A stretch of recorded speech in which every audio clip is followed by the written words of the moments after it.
आज मैं आपके साथ शेयर कर रही हूँ एकदम खस्ता और बहुत ही मजेदार कचौरी की रेसिपी, जिसे बनाना बहुत ही आसान है।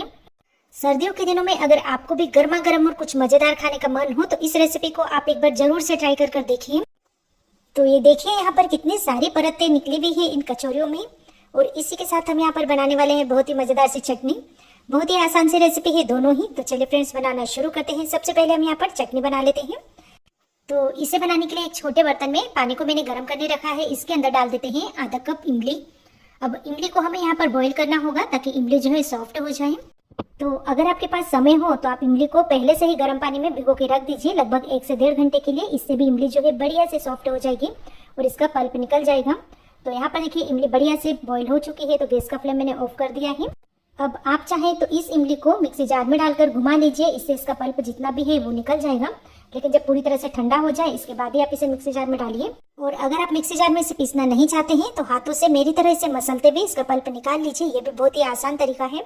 अब मैंने यहाँ पर एक छन्नी ली है और नीचे एक बाउल रखा है। तो छन्नी के अंदर हम सारा पल्प डाल देते हैं और चम्मच से हिलाते हुए सारे पल्प को हम निकाल लेंगे।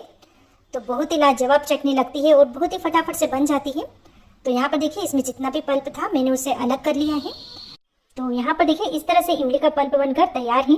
तो चलिए यहाँ पर एक कढ़ाई में थोड़ा सा तेल डाल देते हैं, लगभग 1 से 2 छोटी चम्मच। इसके अंदर डालेंगे आधा चम्मच राई, आधा चम्मच जीरा डाल देते हैं और थोड़ा सा डाल देते हैं साबुत धनिया। धनिया को मैंने थोड़ा सा कूट के लिया है। अब ये सभी चीज़ें थोड़ी सी फ्राई हो जाती है तो थोड़ी सी हम इसमें हींग भी डाल देंगे। और हींग डालने के बाद हम यहाँ पर डाल देंगे इमली वाला पानी। इसके साथ में यहाँ पर 1 कटोरी पानी और डाल रही हूँ, यानी जितना इमली का पल्प था उतना ही मैंने यहाँ पर पानी डाला है और उतना ही मैं यहाँ पर गुड़ डाल रही हूँ। यानी 1 कटोरी पल्प था तो 1 कटोरी पानी डालेंगे और 1 कटोरी हम डालेंगे गुड़। गुड़ की जगह आप चीनी का भी यूज़ कर सकते हो, लेकिन गुड़ डालेंगे ना तो बहुत ही बढ़िया टेस्ट आएगा इस चटनी का। यहाँ पर देखिए गुड़ को मैंने चलाते हुए बढ़िया से मिक्स कर लिया है। अब 1 कटोरी के अंदर मैंने डाला है 1 चम्मच कॉर्नफ्लावर। इसकी जगह आप यहाँ पर अरारोट पाउडर का भी यूज़ कर सकते हो। थोड़ा सा मैंने इसमें पानी डाला है और इसे चम्मच से बढ़िया से मिक्स कर लेंगे ताकि इसमें कोई भी लम्स ना रहे। अब इसे डाल देते हैं इस इमली वाले पानी में। अब कॉर्नफ्लावर का घोल डालने के बाद हम इसे लगातार चलाएंगे कुछ देर के लिए ताकि इसमें कोई भी लम्स ना बने। तो चलिए थोड़ी देर हो चुकी है तो अब हम यहाँ पर कुछ मसाले डाल देते हैं। तो आधी चम्मच में डाल रही हूँ काश्मीरी लाल मिर्च पाउडर, इससे कलर बहुत ही बढ़िया आएगा। आधी चम्मच हम यहाँ पर डाल देते हैं नमक और थोड़ा सा मैं यहाँ पर काला नमक भी डाल रही हूँ। तो बहुत ही कम मसाले डालकर इस चटनी को आज हम बना रहे हैं। यहाँ पर देखिए इसे मैंने 1 से 2 मिनट के लिए बॉईल कर लिया है। आप इसकी रंगत देख सकते हैं कितना बढ़िया इसका कलर आया है, साथ ही बढ़िया इसकी कंसिस्टेंसी है, बिल्कुल परफेक्ट है। बिल्कुल हलवाई वाली जो इमली की चटनी होती है ना, और बहुत ही फटाफट से बन जाती है। तो चलिए गैस का फ्लेम ऑफ कर देते हैं और इसे साइड में रख देते हैं। अब मैंने यहाँ पर एक मिक्सिंग बाउल लिया है, इसके अंदर हम डालेंगे 2 कप मैदा। इसी के साथ हम डाल देते हैं आधा चम्मच नमक और 2 चम्मच में यहाँ पर डाल रही हूँ घी। तो नमक डालते समय कैमरा ऑन करना भूल गई थी, इसलिए इसकी वीडियो शूट नहीं हो पाई है। अब इन सभी चीज़ों को हम बढ़िया से मिक्स कर लेंगे। तो इसमें घी हमें इतना डालना है कि जब हम इसकी मुट्ठी बांधे ना तो आसानी से बन जाए। घी की जगह वैसे आप यहाँ पर तेल का भी यूज़ कर सकते हो, लेकिन घी डालेंगे ना तो ये कचौरी बहुत ही खस्ता बनेगी। तो अब हम इसमें पानी डाल के इसका डो लगा लेंगे। तो डो हमें यहाँ पर जिस तरह से चपाती के लिए बनाते हैं ना, बस उसी तरह से बनाना है। यानी इस कचौरी के लिए हमें यहाँ पर सॉफ्ट डो लगा के तैयार करना है।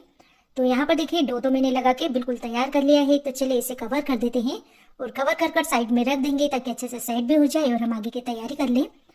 तो चलिए अब हम यहाँ पर प्याज को कट कर लेते हैं। तो इसके लिए मैं यहाँ पर यूज़ कर रही हूँ अगारो हैंड चॉपर। इसमें जो है हमारे प्याज बिल्कुल बारीक से कट हो जाएंगे। तो अगर आप इसे परचेस करना चाहते हो तो इसकी लिंक मैं नीचे डिस्क्रिप्शन बॉक्स में दे दूंगी। चलिए अब मैंने यहाँ पर एक कढ़ाई ली है, इसके अंदर हम डाल देते हैं 1 बड़ा चम्मच तेल। तेल के गर्म होने पे हम डालेंगे आधी चम्मच राई, आधी चम्मच जीरा, आधी चम्मच साबुत धनिया जो हमने कूट के रखा हुआ था। इसके साथ डाल देते हैं आधी चम्मच सौंफ और 2 से 3 हरी मिर्च ली है बारीक कटी हुई, ये भी इसमें डाल देते हैं। अब चलाते हुए इन सभी चीज़ों को अच्छे से फ्राई कर लेंगे जब तक जो राई है बढ़िया से चटक नहीं जाती। और अब हम डाल देंगे ये प्याज जो हमने काट के रखे हुए थे। 1 चम्मच डाल देते हैं क्रश की हुई अदरक, इससे बढ़िया सा टेस्ट आएगा कचौरी का। अब चलाते हुए प्याज को बढ़िया से भून लेंगे जब तक जो प्याज का कलर है थोड़ा सा चेंज नहीं हो जाता। और अब हम यहाँ पर डाल देंगे 4 उबले हुए आलू। आलू को उबाल लीजिए, इनका छिलका निकालने के बाद इन्हें हाथों से मैश कर लीजिए। और अब हम इसमें डाल देते हैं कुछ मसाले, जैसे 1 चम्मच में डाल रही हूँ लाल मिर्च पाउडर, 1 चम्मच मैंने डाला है धनिया पाउडर, आधे चम्मच हल्दी पाउडर, थोड़ा सा नमक आप अपने स्वाद अनुसार ले लीजिए और 1 ही चम्मच मैंने यहाँ पर चाट मसाला डाला है। अब चलाते हुए इन सभी चीज़ों को बढ़िया से मिक्स कर लेंगे। तो इस कचौरी का जो मसाला है बिल्कुल आप अपनी इच्छा अनुसार ले सकते हो। अगर आप पनीर की कचौरी बनाना चाहते हो तो इसकी जगह आप यहाँ पर पनीर यूज कर सकते हो, वेजिटेबल्स यूज कर सकते हो। तो अब यहाँ पर देखिए इसे चलाते हुए मैंने 1 से 2 मिनट के लिए बढ़िया से भून लिया है। तो मसाला बनकर बिल्कुल तैयार है। तो अब हम इसमें डाल देते हैं बारीक कट के हुए धनिया पत्ती, और धनिया पत्ती डालने के बाद भी इसे अच्छे से मिक्स कर लेंगे।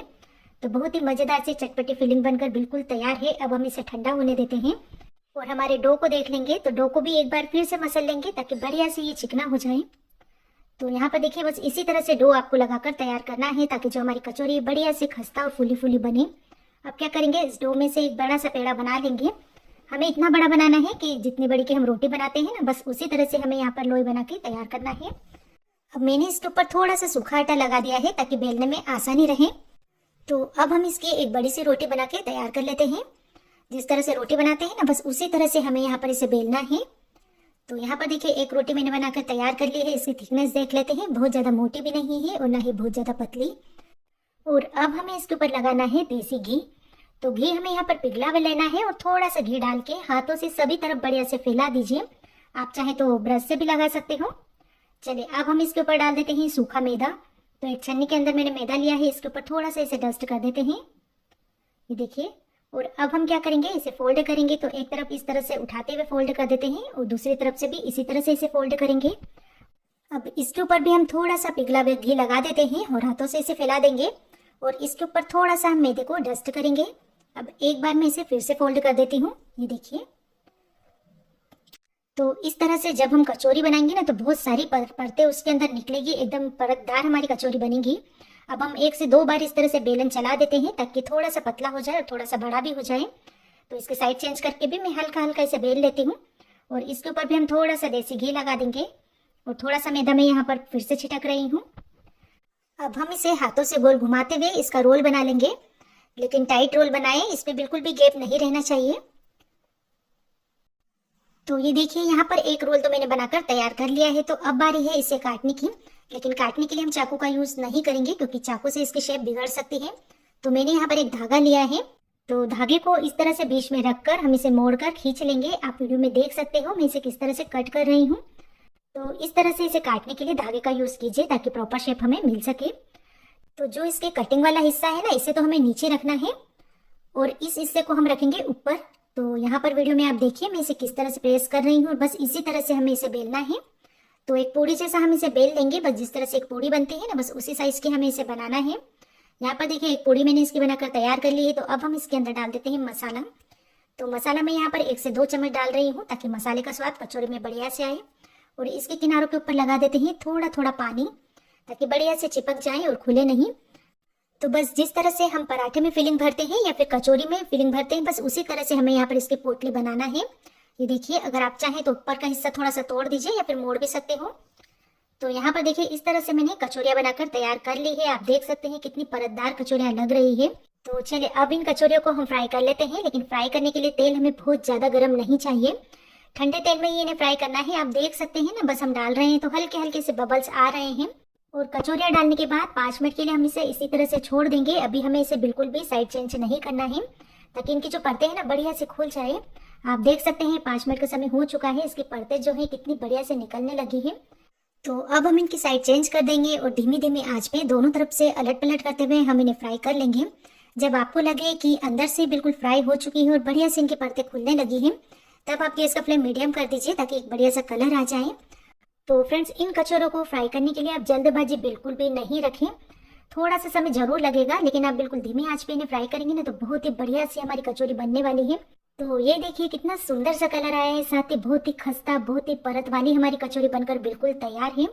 तो जो बाकी बची हुई कचौरियाँ हैं वो भी इसी तरह से फ्राई कर लेंगे। तो इन गर्मा गर्म कचौरियों को आप इमली की चटनी के साथ सर्व कीजिए। तो आज की रेसिपी आपको कैसी लगी कमेंट बॉक्स में जरूर से बताइए।